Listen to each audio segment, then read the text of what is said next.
মা ও বোনেরা,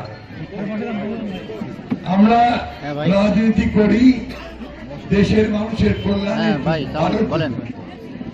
যে এলাকাটা উন্নত না সেটাকে উন্নত করার জন্য, যেখানে রাস্তাঘাট নেই রাস্তাঘাট করার জন্য, স্কুল কলেজ নেই স্কুল কলেজ করার জন্য, হাসপাতাল করার জন্য, আর শান্তিতে থাকা, তাই না?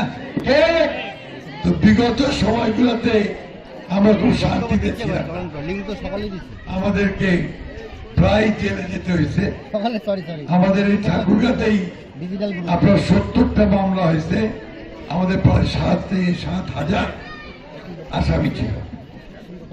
আল্লাহর অশেষ রহমতে এই 14-15 বছরের এই দুর্দিন কালো রাত পার হয়ে আমরা এখন একটা সলিনের সামনে আসছি, একটা ভালো সম্ভাবনা দেখা যাচ্ছে, তাই না? এইবার দেশে একটা ভালো নির্বাচন হবে, সবাই ভোট দিতে পারবে, ভোট দিয়ে ভালো মানুষটাকে ভালো দলটাকে নির্বাচন করতে পারবে, এরকম একটা আশা মনের মধ্যে জাগছে, তাই না? আপনারা সবাই কিন্তু চান এবার আমরা ভোট দিব। আর আমাদের ছেলেরা মেয়েরা আছে 18 বছর বয়স হয়েছে, ওরা আবার নতুন ভোট দিবে প্রথমবার। এর আগে অনেকে আছে ভোট দিতে পারে নাই, বয়স হয়েছিল কিন্তু ভোট দিতে পারেনি, ভোটার হয়েছিল ভোট দিতে পারেনি, ওই আঙুরাই তো চলে গেছে, ভোটটা আঙুরে হয়ে গেছে, তাই না? এইবার সুযোগ আসছে, আমরা ঠিক মতো ভোটটা দিতে পারবো।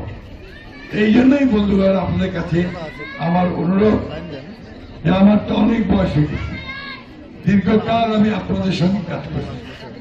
আমার বাবা এই এলাকায় আপনাদের সকলের কাছে পরিচিত চকা মিয়া, উনি তো 27 বছর 28 বছর আগে মারা গেছেন, চলে গেছেন। তাও এরা লোকরা চকা মিয়া কথা জানে, ঠিক না? গত 15টা বছর আমি মানে বলা যায় যে আপনার ঝামেলায় ছিলাম।